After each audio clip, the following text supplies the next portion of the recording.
Assalamualaikum warahmatullahi wabarakatuh. Hari ini kita akan belajar berkenaan bab 9 iaitu poligon asas dalam matematik tingkatan 1 KSSM. Hari ini kita akan belajar apa ya? Kalau kita lihat dua bentuk di skrin ini, dua bentuk ni adalah bentuk yang sangat familiar. Yang ni segitiga, yang ni segi empat. Jom kita rungkai apa yang ada dalam segitiga dan segi empat ni. Untuk standard pembelajaran, 9.1 kita akan belajar berkenaan poligon. 9.2 kita akan tengok sifat sudut pedalaman dan sudut peluaran. Untuk segi empat, kita akan lihat sifat sudut pedalaman dan sudut peluarannya. Jom kita tengok maksud poligon. Poligon ni berasal daripada poli iaitu banyak dan gon iaitu sudut. Katanya poligon ni bermaksud banyak sudut. Kita tengok definisi dia. Poligon ialah suatu bentuk tertutup pada suatu satah dengan sisinya terdiri daripada 3 atau lebih garis lurus.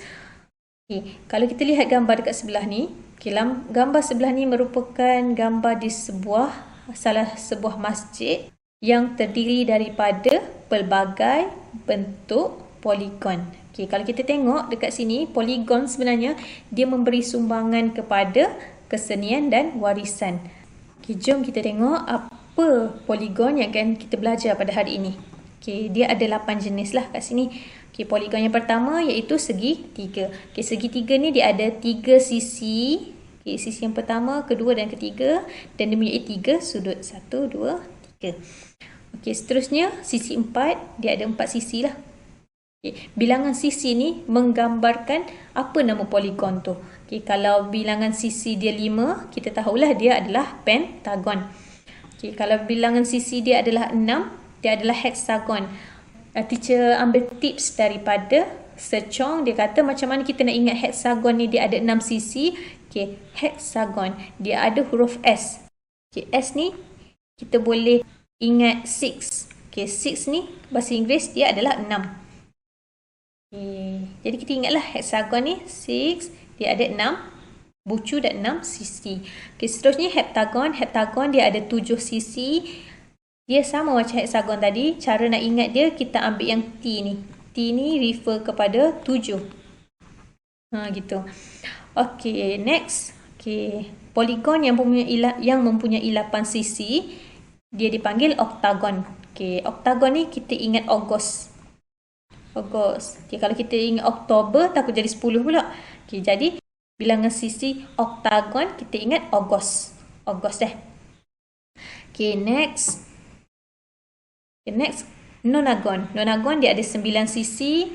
Kita ingat nai lah. Yang ni mungkin mudah lah. Nai, 9 sisi. Next adalah dekagon. Dekagon dia mempunyai 10 sisi. Seterusnya adalah kita tengok segitiga. Kita akan lihat dari segi sifat sudut pedalaman dan sudut peluaran. Untuk segitiga ni kita boleh lihat 3 yang pertama ni perbezaan dia dari segi sisi. Kita tengok yang pertama. Segitiga yang pertama ini adalah segitiga sama sisi. Bila dia kata sama sisi, panjang sisi yang pertama, kedua dan ketiga ni mestilah sama. Maksudnya kalau sini 6 cm, yang sini 6 cm dan sini pun 6 cm. Dia akan ada tanda lah. Tanda dia macam ni. Tanda dia biasa dia akan bagi macam ni lah. Menandakan sama sisi. Sama sisi, sama panjang. Bila sama panjang, dia akan mempengaruhi sudut lah. Untuk segitiga sama sisi ni, dia punya sudut mestilah 60 darjah. Samalah semua 60 darjah, 60 darjah, 60 darjah. Bila kita totalkan semua, sudut kita akan dapat 180 darjah. Next adalah segitiga sama kaki. Dekat sini, bila dia kata sama kaki, panjang sisi yang ini di sebelah kiri dan kanan mestilah sama. Jadi, sudut yang terhasil adalah sama. Seterusnya kita lihat segitiga tak sama kaki. Bila tak sama kaki, kita tengok dia punya tanda ni semua berbeza. Yang ni ada 1, yang ni ada 2, yang ni ada 3. Jadi, panjang sisi bagi ketiga-tiga sisi ni adalah berbeza dan sudut juga adalah berbeza. Okey, kita lihat pula tiga segitiga yang di bawah ni. Okey, yang pertama adalah segitiga bersudut tirus. Okey, bila dia kata tirus, okey, perkataan tirus ni benda yang kita tahu dia adalah kurang daripada 90 darjah. Okey. Kalau kita tengok ni pun kita nampak lah. Okey, dia tak ada yang bersudut tegak. Okey, bila tak ada yang bersudut tegak, dia semua ni adalah segitiga bersudut tirus. Okey, kita tengok pula segitiga bersudut cakah. Okey, segitiga bersudut cakah ni, kita tengok dia punya yang bucu ni, sudut yang di atas ni, dia akan lebih daripada 90 darjah. Okey. Itu untuk segitiga bersudut cakah. Okay, kita tengok pula segitiga yang terakhir, iaitu segitiga bersudut tegak. Okay, yang dikatakan bersudut tegak tu apabila ada tanda ini. Okay, bila ada tanda ini, kita maklum yang sudut kepada sudut bagi segitiga ini adalah 90 darjah. Salah satu sudut dia lah. Okay, yang ni mungkin dia akan bagi nilai dan kita akan kira nilai yang lain. Okay, seterusnya kita lihat. Okay, dia kata nyatakan jenis setiap segitiga yang berikut. Okay, ini soalan lah sebenarnya. Okay, kita boleh drag lah benda ni. Drag tulisan ni. Okay, kalau kita tengok yang ni, kita tengok yang puncak dia ni. Okay, segitiga apa ni? Kalau dia lebih daripada 90 darjah, dia adalah segitiga bersudut cakah. So, kita letak dekat sikit. Okay, ni nama dia. Okay, seterusnya kita lihat yang B ni. Okay, bila ada tanda yang sama, jadi kita tahulah dia adalah segitiga yang sama sisi. Jadi kita drag yang sama sisi ni, kita letak sini. Okay, seterusnya kita tengok segitiga yang C ni. Okay, dia ada tanda petak ni. Bila dia ada tanda petak ni, dia adalah segitiga bersudut tegak. Kita pun ambil dia, letak dekat sikit. Okay, yang terakhir sekali, okay, yang tinggal satu ni je, jawapan pada satu, kita tahulah. Walaupun kita tengok gambar dia, kita boleh cam. Dia tak ada tanda 90 darjah dan dia tak lebih pun, dia tak nampak macam sudut cakah pun. So, dia adalah segitiga bersudut tirus. Okay, letak dekat sikit dia. Next. Okay, kita tengok sudut pedalaman dan sudut peluaran. Okay, apa yang pelajar kena tahu, sudut pedalaman bagi segitiga jumlah dia adalah 180. Okay, jika kita tambahkan A, B dan C ni, kita akan dapat 180. Okay, kita tengok pula yang kedua. Okay, yang dikatakan 180 juga. Okay, untuk 180 yang ini, maksudnya satu garis lurus, sudut dia adalah 180. Sebab bila kita tambahkan yang C dengan yang D ni, dia akan membentuk 180 darjah. Okay, sama juga kalau kita tarik panjang sikit. Okay, garisan ni kita pun tarik panjang sikit, kita pun labelkan E. Okay, jadi B tambah dengan E, dia akan membentuk sudut 180. Okay, seterusnya, okay, yang ni special sikit. Okay, yang ni dia kata D sama dengan A tambah B. Okay, katakanlah ada satu segitiga dan dia minta sudut yang di luar. Okay, sudut peluaran lah ni maksudnya. Okay, bila dia minta sudut peluaran ni, kita kena tambahkan sudut yang bertentangan. Okay, yang ni sudut pelengkap bagi D. Tapi, apa sudut bertentangan dengan sudut pelengkap ni? Okay, adalah sudut A dan sudut B. Jadi, bila kita tambahkan A dengan B ni, dia akan membentuk sudut D. Okay, macam itulah cara untuk pelajar faham. Okay, kita tengok contoh satu. Okay, kita tengok contoh satu. Dia kata cari nilai X bagi setiap rajah yang berikut. Okay, tadi macam teacher kata, sudut pedalaman bagi segitiga adalah 180. Jadi, kita gunakan 180 tu. Okay, cara untuk kita jawab soalan ni adalah hasil tambah sudut pedalaman adalah 180. Dia akan dihasilkan. Okay, 180 darjah ni dia akan dihasilkan daripada hasil tambah 37 tambah 92 tambah X. Okay, macam mana kita nak cari X ni? Okay, kita kena pindahkan yang belakang ni ke depan. Maksudnya kita akan buat 180 tolak 37 tolak 92 sama dengan X. Okay, jadi tekanlah kalkulator. Okay, kita akan dapat nilai X. Kita akan dapat nilai X dia adalah 51. 51 apa? 51 darjah. Okey, ni adalah soalan A. Okey, kita tengok pula soalan B. Soalan B, okey, dia tanya berkenaan sudut peluaran ni. Okey, tadi teacher kata kalau nak tahu sudut peluaran, kita tengok sudut pelengkap. Ni adalah sudut pelengkap. Okey, sudut pelengkap ni kita tengok dia punya yang bertentangan. Okey, maksudnya sudut yang ini dengan sudut yang inilah. Okey, jadi X ni sama dengan 79 tambah dengan 28. Jadi kita tambahkan 2 ni, kita akan dapat 107. 107 darjah. Itu sahaja untuk contoh 1. Kita tengok pula contoh yang seterusnya. Kita cari nilai X dalam setiap gambar, setiap rajah yang berikut. Okey, kalau kat sini, dia bagi segitiga yang sama sisi. Dia bagi sudut peluaran. Dia tanya sudut peluaran. Okey, macam mana kita nak selesaikan untuk soalan A ni? Okay, soalan A ni, macam mana kita nak tahu sudut yang ini dengan sudut yang ini?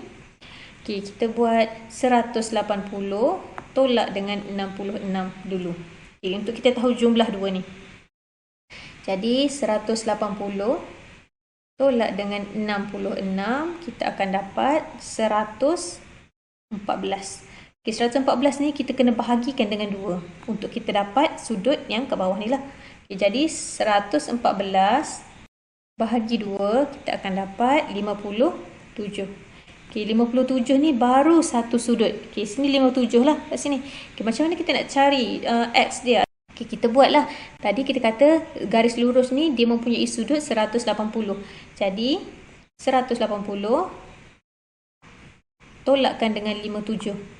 Kita akan dapat 123 sudut. Okey, untuk soalan B pula. Okey, untuk soalan B, dia lebih kurang je macam tadi. Kita kata sudut peluaran ni adalah hasil tambah sudut yang ini dan yang ini. Okay. Sudut yang bertentangan dengan sudut pelengkap. Jadi, kita boleh terus kira macam ni lah. 144, kita tolakkan dengan 90, kita akan dapat X. Okay, jadi kita tolakkan 144, kita tolakkan dengan 90, kita akan dapat 50. X ni akan sama dengan 54. Okay, kita tengok contoh yang seterusnya. Okay, contoh 3, dia kata dalam rajah di sebelah PQRS ialah garis lurus, hitung nilai X dan Y. Okay, soalan ni dia lebih kepada aplikasi lah sikit. Dia bagi dalam bentuk yang kompleks sikit. So, kita cubalah jawab. Okay, untuk soalan ni, okay, kita tengok dulu yang mana banyak dia bagi maklumat. Okay, kat sini dia bagi segitiga ni. Okay, satu segitiga ni, dia ada dua sisi yang dia dah bagi tahu dah sudut. Okay, jadi kita tambahkan dulu untuk kita tahu sudut dekat S ni. Okay, jadi kita akan ambil 180, kita tolakkan dengan 46, tolakkan dengan 84. Okay, kita akan dapatlah sudut yang dekat S tu. Kita akan dapat 50. Okay, sudut yang dekat sini dengan sudut S dengan sudut Q ni samalah. Sebabnya kat sini dia kata sama kaki. Okay, bila sama kaki, sudut yang dekat S dengan sudut yang dekat Q ni mesti sama. Jadi sudut dekat Q ni 50 jugalah. Okay, jadi X ni kita senang nak cari. Kita boleh carilah. Jadi X sama dengan 180. Kita tolakkan dengan 50. Jadi nilai X kita adalah 130 darjah. Yang lain kita buat jugalah. Tanda sudut. Okay, seterusnya. Okay, X dah dapat. Macam mana kita nak kirakan Y pula? Okay, kalau kita tengok sudut yang sama kaki. Okay, kita kata yang kaki dia ni sama nilai. Okay. Untuk membentuk sudut pedalaman bagi segitiga ni adalah 180. Kita tolakkan dengan kaki-kaki dia ni. Maksudnya kita tolakkan dengan 50, kita tolakkan dengan 50. Kita tolak 50 darab 2. Okey, kita akan dapat 80 lah. Jadi sudut di puncak ni ataupun sudut T ni adalah 80. Okey, jadi kita boleh carilah Y ni. Kita buat Y sama dengan 80, kita tolakkan dengan 46. Kita akan dapat 34 darjah. Okey, itu sahaja untuk contoh 3. Kita tengok pula dari segi 4. Okey, segi 4 ni dia adalah sifat-sifat dia sikit. Dia ada sifat-sifat dia. Okey, kita tengok segi 3 yang kita tengok segi 4 yang pertama. Okey, ni adalah segi 4 tepat, iaitu dia mempunyai dua sisi yang sama panjang dan dua sisi yang berlainan. Maksudnya kalau yang atas ni sama panjang 4 cm, bawah ni 4 cm, yang sisi dia akan jadi mungkinlah kurang daripada 4 cm tu, mungkin 2 cm, 3 cm macam tu. Okey, bilangan paksi dia. Okey, nak tahu paksi simetri ni, bila kita bahagi kita punya segi 4 ni, dia dapat bentuk yang sama besar. Okey, kat sini dia ada katalah sifat geometri pasangan sisi yang bertentangan adalah sama panjang dan selari. Okey, sudut pedalaman setiap sudut, maksudnya sudut yang di sini 90, 90, 90, 90. Okey, bila kita jumlahkan sudut bagi segi 4, kita akan dapat 360. Okey, 360 tu kalau kita bahagi dengan 4, sebab 4 sisi kan, 4 sudut, jadi kita akan dapat 90 darjah. Okey, seterusnya, okey, sama jugalah segi 4 sama ni, dia berbeza sikit lah dengan segi 4 tepat, sebab segi 4 sama ni dia ada sisi yang sama. Okay, kalau kita tengok tanda ni lah. Kita tengok tanda ni. Okay, ni maksudnya tanda sama panjang ni. Okay, tak nampak sikit. Tukar warna sikit. Okay, bila ada tanda sama panjang ni, maksudnya dia sama sisi, sama panjang lah.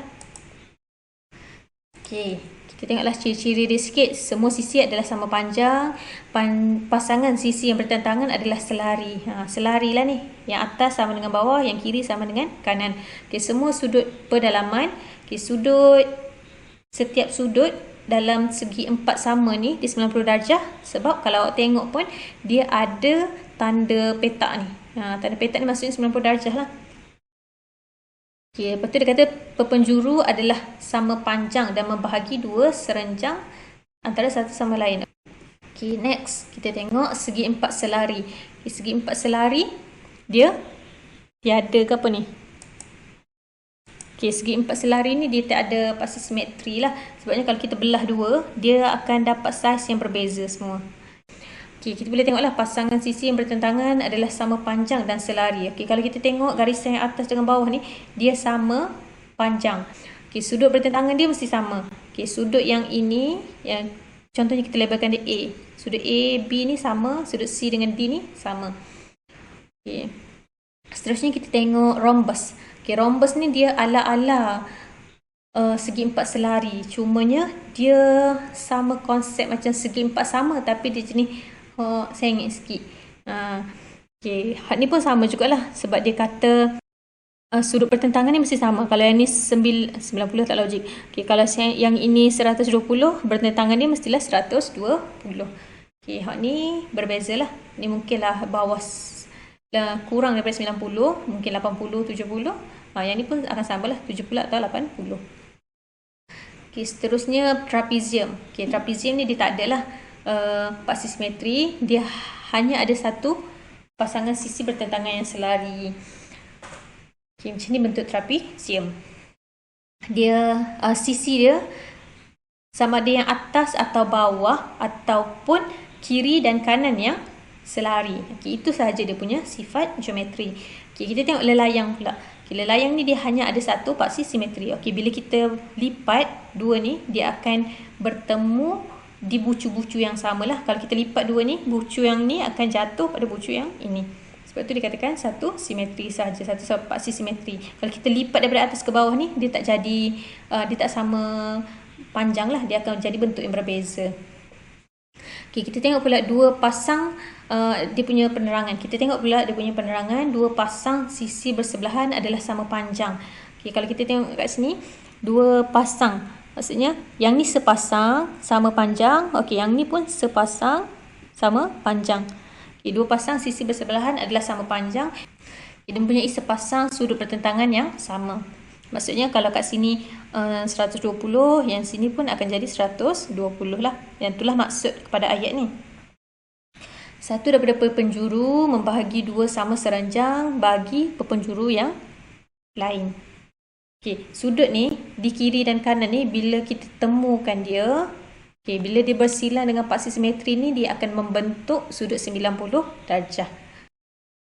Okay, seterusnya kita lihat sudut pedalaman dan peluaran.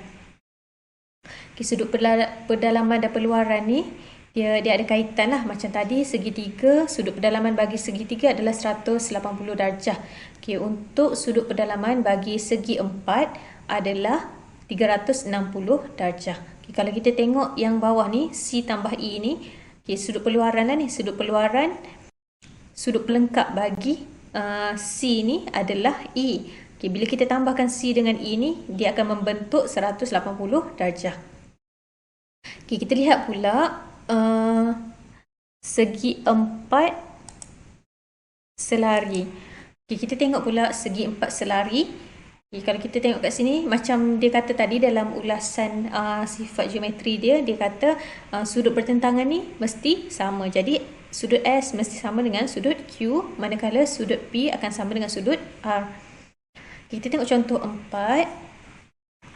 Okay, dia kata dalam setiap rajah yang berikut, PST ialah garis lurus. PST ialah garis lurus, hitung nilai X dan Y lah. Kita nak tahu berapa sudut dia.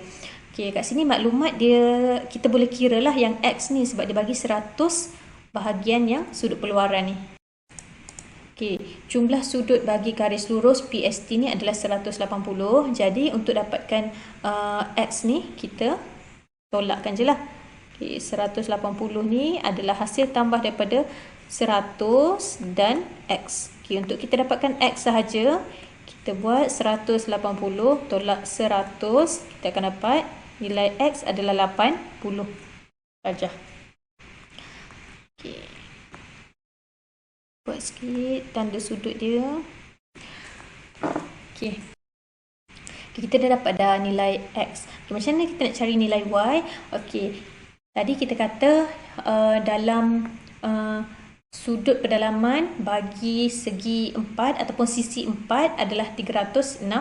Jadi kita buat 360 darjah sama dengan Y tambah 145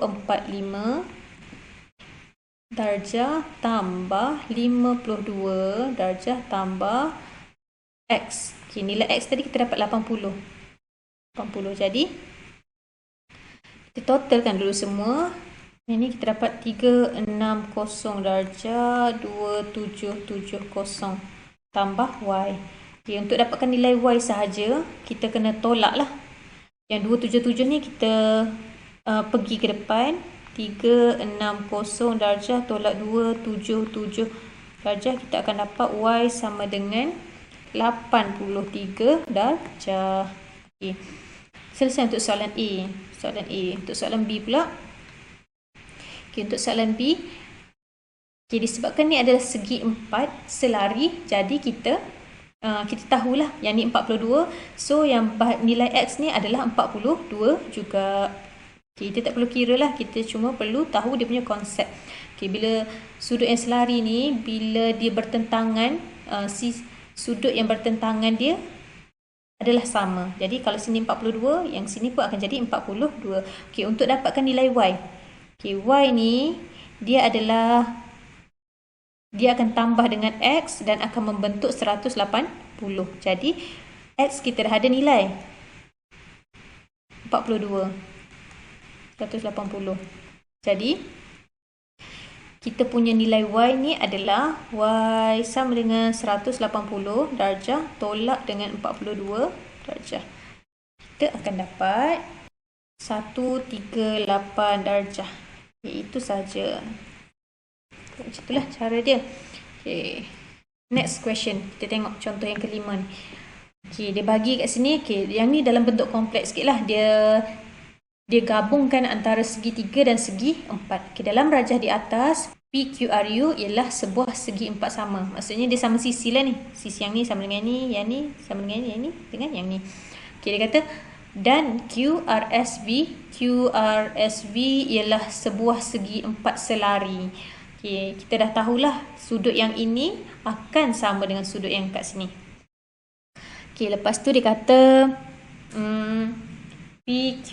PVR ialah garis lurus. PVR ialah garis lurus. Cari nilai X dan Y. Okay, untuk soalan ni kita boleh agak lah, ataupun kita boleh dapat maklumat yang sudut ini 90. Okay, sudut yang ni akan jadi 45 lah. 45 darjah.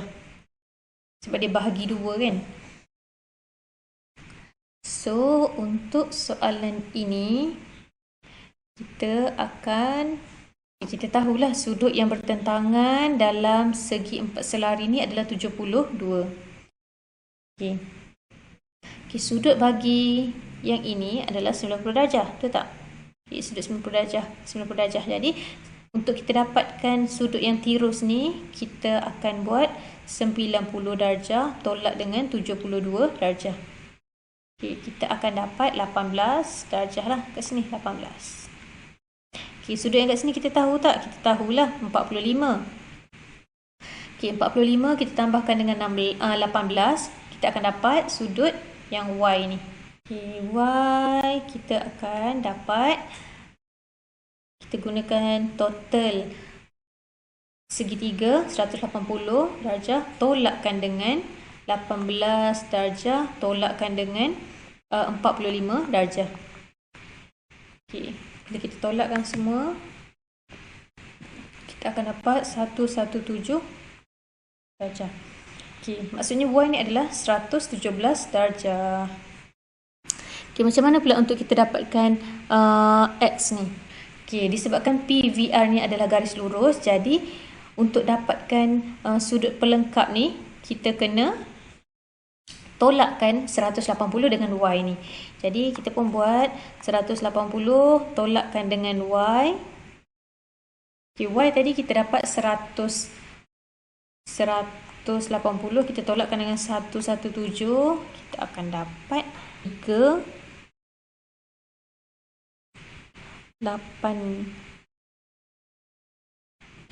darjah lah. 63 darjah. Okay, 63 darjah ni, okay, untuk kita tahu total kepada sudut yang sebelah sini. Okay, tak nampak, kita tukar sikit warna. Okay, untuk kita tahu jumlah sudut di sini, sudut yang bertentangan ni, disebabkan dia kan sama.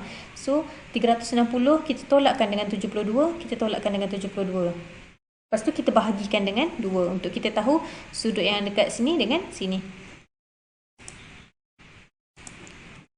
Okay, jadi 360 kita tolakkan dengan 72,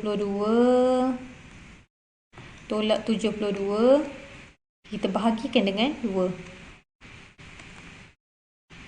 Okay, 216 darjah kita bahagikan dengan 2. Kita akan dapat 108 darjah. Okay, maksudnya sudut dekat sini adalah total dia 108 darjah. Yang kat sini pun mesti 108 darjah. Okay, macam mana kita nak dapatkan X ni? Macam mana kita nak dapatkan X ni? Kita ambil 108 darjah, kita tolakkan dengan nilai yang kat sini tadi, yang kita cari dekat sini. Okay, tadi kita cari kat sini, kita dapat 63 darjah. So, hasil dia adalah 45 darjah. Okay, itu sahaja untuk soalan untuk contoh 5. Okay, kita tengok pula contoh 6. Mungkin contoh yang terakhir lah untuk hari ini. Okay, dalam raja di atas QRTU ialah sebuah segi empat selari. Okay, maksudnya sudut yang di sini dan sudut yang dekat sini adalah sama lah. Okay, sudut yang kat sini pun mesti sama. Sudut bertentangan dia. Okay, lepas tu dia kata PQRS ialah garis lurus. Okay, cari nilai X dan Y. Okay, untuk soalan ni, okay, sebenarnya kalau kita tarik panjang sikit. Okey, sudut yang 112 ni dia akan sama dengan sudut yang kat sini sebenarnya. Jadi akan jadi 112 lah. Kat sini pun akan jadi 112. Okey. Macam tu. Okey, jadi kita dah boleh kira lah yang X ni dapat berapa. Okey, kita guna sudut pedalaman. Okey, kita akan 180 tolak 36 tolakkan dengan 112. Okey, kita akan dapatlah X kita ni. Okey, X sama dengan X. Okey, 180 tolak 112 tolak 36, kita akan dapat 32 darjah. Jadi X kita adalah 32 darjah. Okey, macam mana pula kita nak selesaikan untuk soalan TS ni? Bukan. Macam ni pula kita nak selesaikan untuk Y. Y sama dengan berapa ni? Okey, macam ni kita nak cari nilai Y. Okey, kat sini. Okey, kita boleh cari dulu sudut yang kat sini. Sudut pelengkap kepada 112 ni. Jadi kita pun akan ambil 180, kita tolakkan dengan 112. Kita akan dapat, okey, kita akan dapat 68 lah. 68 darjah. Okey, 68 ni dia akan sama di sini di R, di sudut R dan sudut S. Okey, disebabkan kita dah tahu sudut R dengan S ni sama sebab dia ada tanda ni, tanda sama panjang ni, sama sisi ni. Jadi untuk dapatkan nilai Y, kita buat 180, kita ambil jumlah sudut segitiga ni, 180 tolakkan dengan 68 tolak 68. Okey, kita akan dapat nilai Y ini adalah, kita akan dapat 44 darjah. Okey, itu sahajalah untuk kali ini. Okey, insyaAllah kita tengok. Okey, last slide dia kata, okay, kata tell me and I forgot, teach me and I may remember. Okey, kalau teacher bagi tahu awak je, awak mungkin akan lupa. Okey, kalau teacher ajar awak mungkin akan ingat. Okay, kalau teacher libatkan awak, okey, awak akan belajar lah. Maksudnya macam mana libatkan tu? Okey, bila teacher bagi soalan dan awak cuba jawab, okey, awak akan belajar sesuatu lah. Itu yang dimaksudkan oleh Benjamin Franklin. Okey, itu sahaja untuk hari ini. Sekian, terima kasih atas perhatian anda semua. Semoga dipermudahkan urusan dan kefahaman pelajar-pelajar. Okey, kita tangguhkan kelas matematik insya-Allah dengan surah Al-As. Dan Assalamualaikum warahmatullahi wabarakatuh.